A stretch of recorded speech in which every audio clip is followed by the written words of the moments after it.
Let me make sure I'm close enough. I want to make sure you guys can hear me. And hopefully get some people into the room because I have been negligent on getting you guys um, history and politics. But our MAGA people and our president have not let us down. I many times ask myself, I've heard throughout, studying history, black people being referred to as the conscience of America, particularly the conscience of white America. Whereas the reason why that comes about is because throughout history, whites have approached American history as far as race relations and economics and education and housing and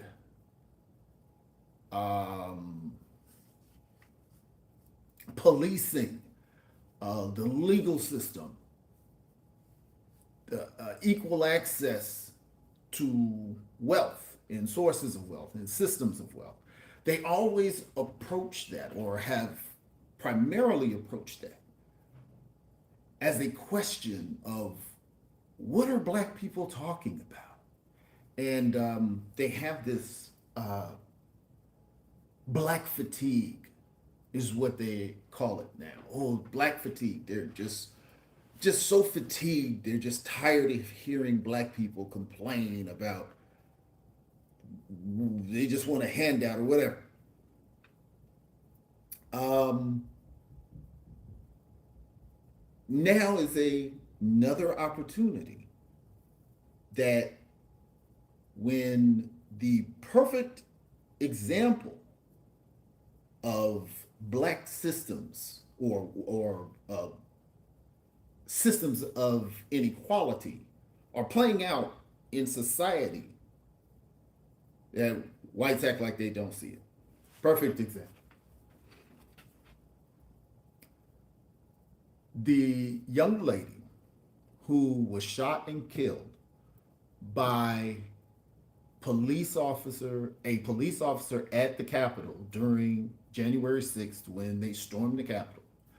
This woman was illegally entering the state Capitol building in a violent way, literally breaking in despite police warning, with guns drawn and police officers in retreat.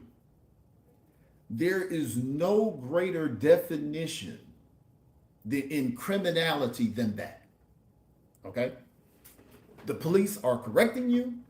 They have drawn their firearm to protect themselves, and you are still committing violence and doing something illegal despite that situation. The police officer fired and she was killed. I think she was one of the only protesters that was killed. I think she was the only protester that was killed. Now, there were many police officers hurt in that, in the January 6th incident. That was pretty much when the Blue Lives Matter campaign disappeared because you had white conservative Americans who were primarily behind the Blue Lives Matter beating police officers at the Capitol with the American flag on a pole, beating the police officers, Blue Lives Matter, beating them with the pole. So notice Blue Lives Matter disappeared right after that. President Donald Trump has endorsed a settlement of $5.2 million, I believe, to this lady's family in a wrongful death suit. Now, they investigated the shooting because the shooting was on tape. Everybody saw it. And the policeman was cleared of all wrongdoing. Now, the police that were made to fear for them for their lives, the police that were injured, the politicians that were made to fear for their lives, none of them got a settle. This woman's family got life-changing money for her breaking the law. Now, okay, you say, well, you're just picking on them. No, because this is in the same climate that the same president and that the same political group are bearing down on crime. They're sending the military into the south side of Chicago. They're sending the military into LA. They're sending the military into DC. Notice that these are areas that pretty much black people there and Latinos. This is with ICE snatching people from work. Now notice, ICE is snatching Mexican people from work because they're doing something illegal. They're not snatching the business owners.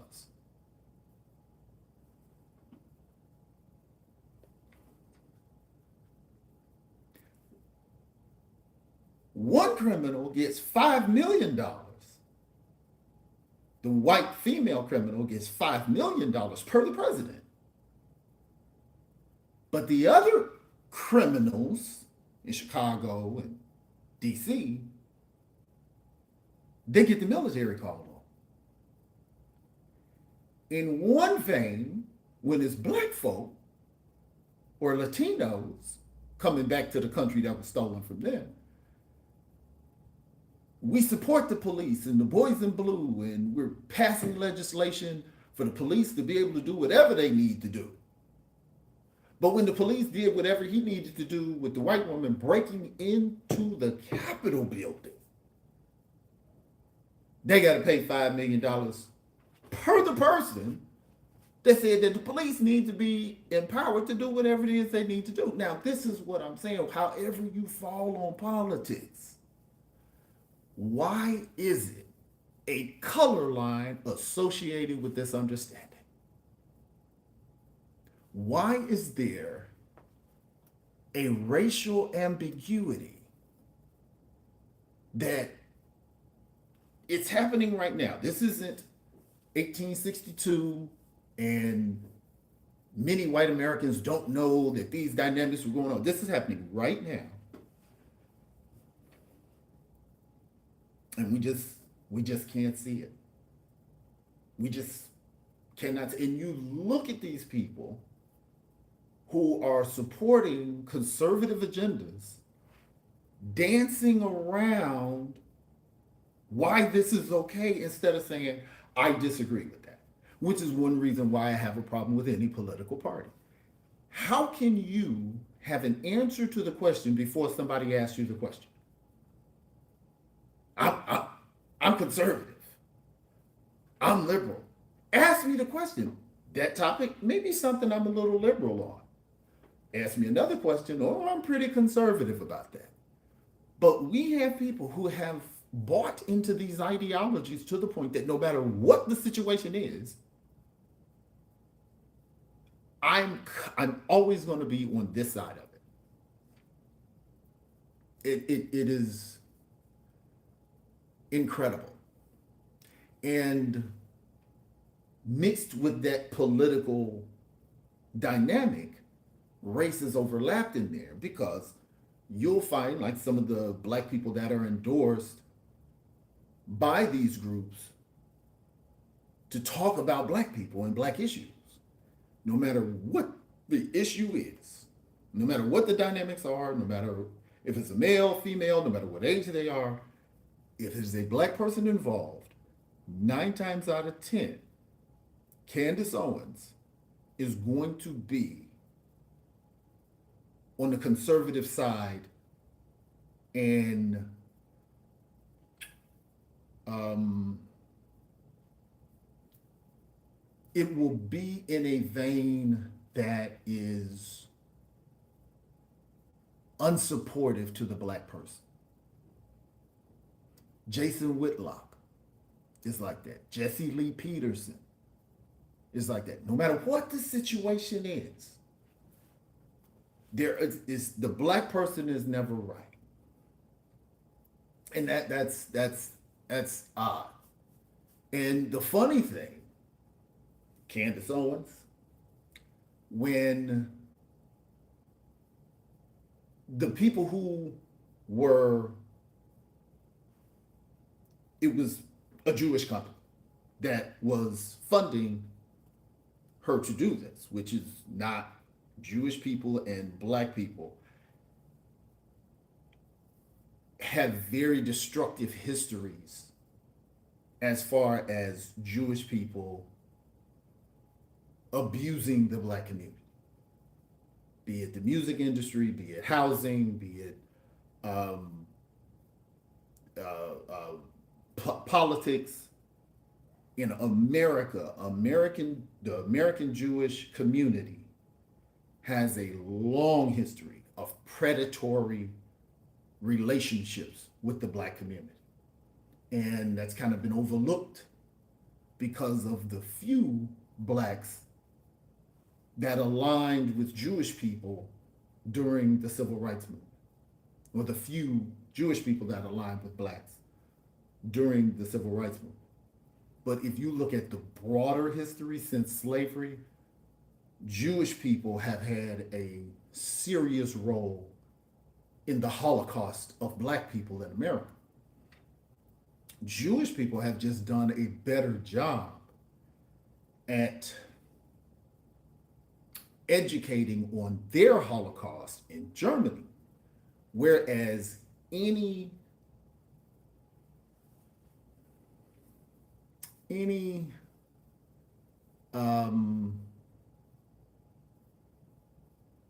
criticism to their community or member of their community is washed over with anti-Semitism. And it causes a chill factor on a historical assessment of how this community has moved and who they've been a friend to and who they've not been a friend to. So a criticism of the community is not necessarily anti-Semitic, or anti-Semitic is really the wrong word. It's anti-Jewish. Most Semitic people, the vast majority of Semitic people, are not Jewish, and they're definitely not European Jews. But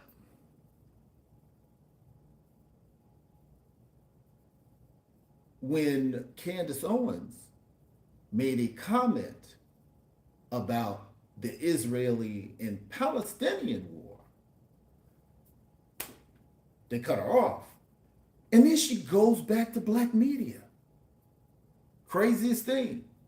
She gets reestablished with her numbers in her group, and now she's not on black media again. When's the last time you've seen her on The Breakfast Club? Or any of the black podcasts, or just saying my community? You don't hear her saying it. Looked at, she showed her bridal shower, not a black face in there. She was the only one. So again, this assertion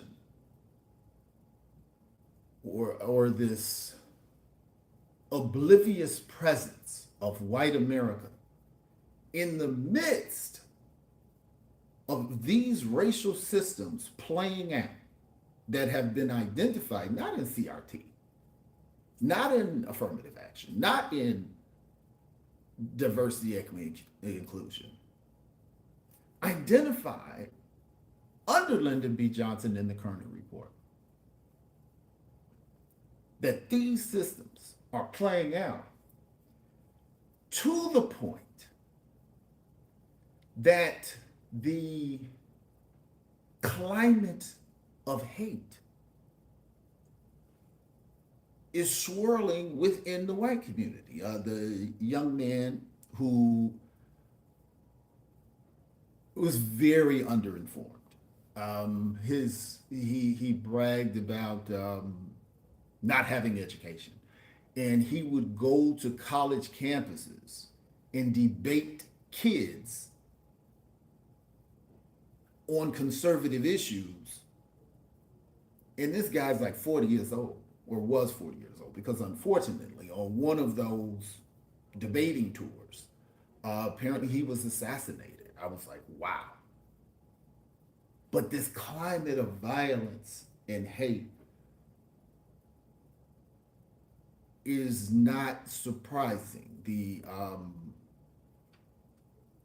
attempted assassination of Trump. I believe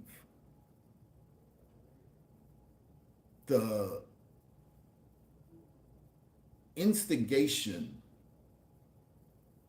of violence, and I know a lot of people, January 6th this, January 6th that, take January 6th out of it. When he was running for president and protesters would be there, he would tell them, beat them up, throw them out.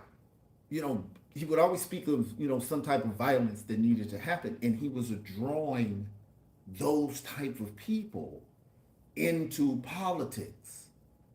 Because what I don't think he really thought out was, I'm not just drawing them into the Republican side. By way of building that team, I'm drawing the attention of people like that on the Democratic side. So now we have these violent people coming out that he had said, well, there were good and bad people on both sides. No, he didn't say good. He said there were good people on both sides.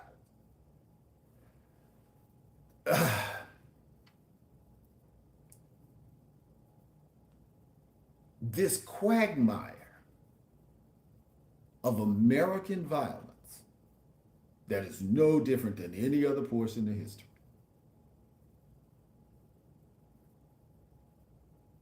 is being ignored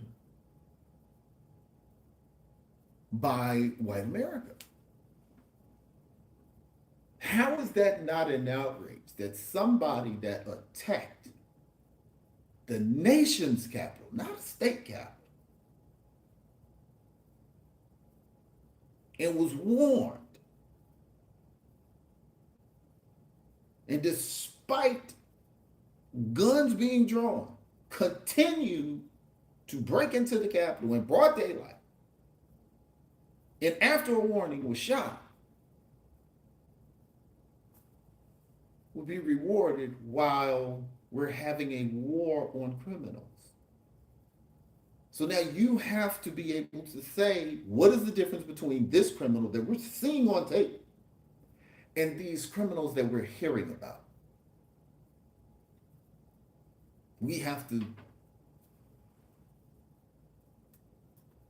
but that's not the conversation that we're hearing in white America.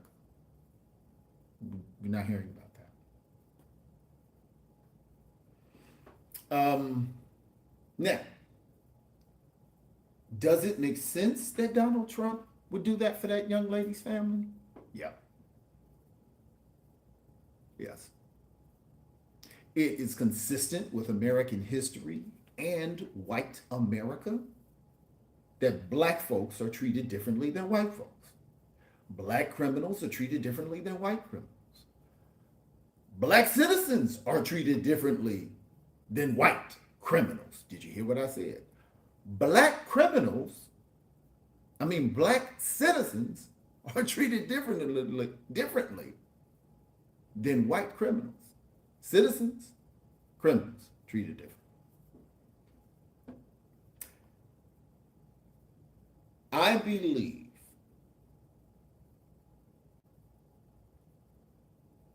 to an extent, Donald Trump should have pardoned those people that went to the Capitol.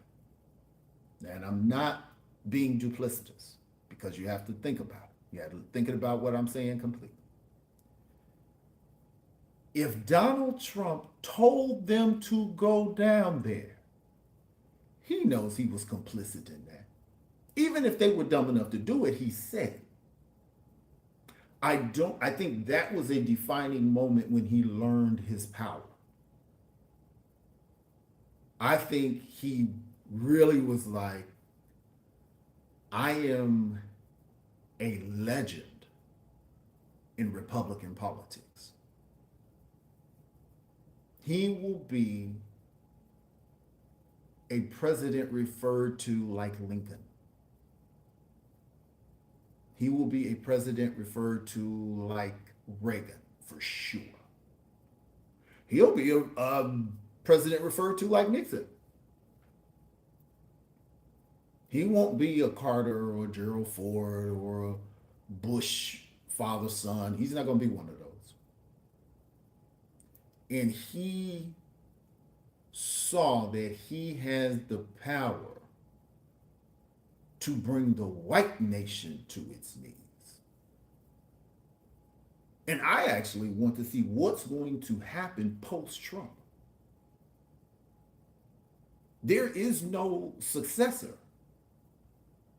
I don't think anyone in his family would have the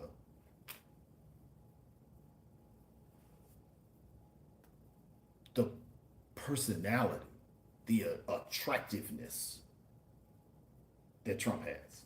Donald Trump has. I don't think his son, his daughter, I don't think anybody, I don't think they have that because that's him. That is him meeting the world at his own terms. So he should have reflected on the fact that he had some culpability in that incident and thereby said, with me being responsible, it would be wrong for me to leave these people out there. So I am going to pardon. But being who he is, it would weaken his brand to say I was wrong. So sometimes you do the right thing no matter what you say. So despite the unfairness, I can see the logic in him doing that. So, are Black people still the conscience of America? Why is this not a conversation more broadly held?